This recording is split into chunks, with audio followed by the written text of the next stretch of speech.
আসসালামু আলাইকুম এভরিওয়ান, বেগুনের কি অবস্থা? আশা করি বেগুনে ভালো আছেন। আর নগদ প্রতিদিনের মতো আমিও ভালো আছি।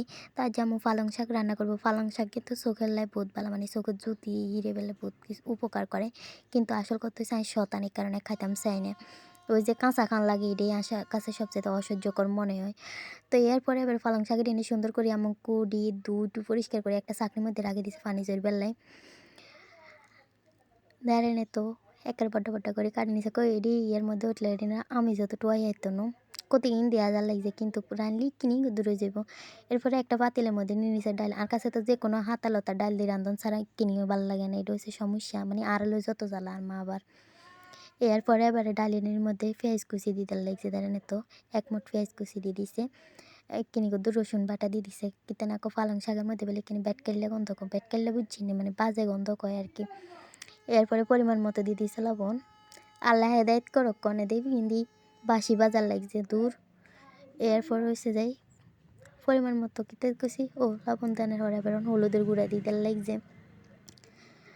রান্নাগো পরিমাণ মতো দিবেন। এরপরে পরিমাণ মতো মরিচের গুঁড়া দিয়ে দিয়েছে কদ্দুর। আর অন দিতে লাগছে ইক্কিনি কদ্দুর তেল, বেশি কোনো দাম যেত না, ইক্কিনি কদ্দুর দিবেন। তারপর ইক্কিনি সুন্দর করে লাইছে মিশানোর লাগছে, মিশে নিয়ে গেছে। এবার ডাকনা দিয়ে কয়েক মিনিট ধরে জাল করে নিতে হবে, প্রায় 6-7 মিনিটের মতো জাল করে নিছে। ডাল থেকে সেটা হিদ্ধ ইয়ে কেন্দি আর ইন্দিছে মাছ ভাজি করে নেওয়ার লাগছে, মানে বাংলা বোয়াল আর কি। সাথে মাছটাও ভাজি গেছে। এবার ডাকনাটা সরাই এবার মাছ কিন দিয়ে দেওয়ার লাগছে। মাছের তেলের উপরে বাঙ্গি ইলেছে ভাজি করি। এরপর অনেকদিন সুন্দর করে ডাল এদের মধ্যে দিয়ে দেওয়ার লাগছে। অনেকে বাংলা বোয়াল মানে হাঙ্গাসের কথা হলে নাক ছিটকে, কিন্তু বিশেষ করেন মধ্যবিত্ত আর নিম্নবিত্তের করলে এটা বহুত কিছু। যাই হোক এবার লাইছে সুন্দর করি ইয়া করে নিছে, তখন ডাকনা দিতে লাগছে। আবার আমি কন্ডা বুঝি ডাকনা তুলি আবার ডাকনা দিতে লাগছে, কারণ দেরেনে তো ডাল কি বেলে টকবক করে লাগছে। আবার অনেকে কইতে আরে আঙ্গ করে খালি বাংলা বোয়াল নি খানো হয় না রে ভাই, আঙ্গ করে ফ্রিজুরা মাছ থাক কিছু থাক আর না থাক। এরপরে ইন্দি পরিমাণ মতো তেল দিই রসুন বাগার করে নিয়ে লাগছে। তারপর ডাকনাটা সরানে রসুন বাগার কিন দিয়ে দিতে লাগছে।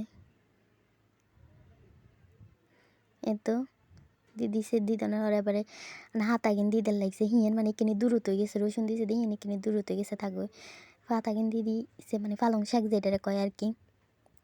পালং শাক দিয়ে সুন্দর করে কিনে লাই দিই আলতো হাতে, বেশি লাই না যদি কাটতে ডেকসি হয়ে যায়।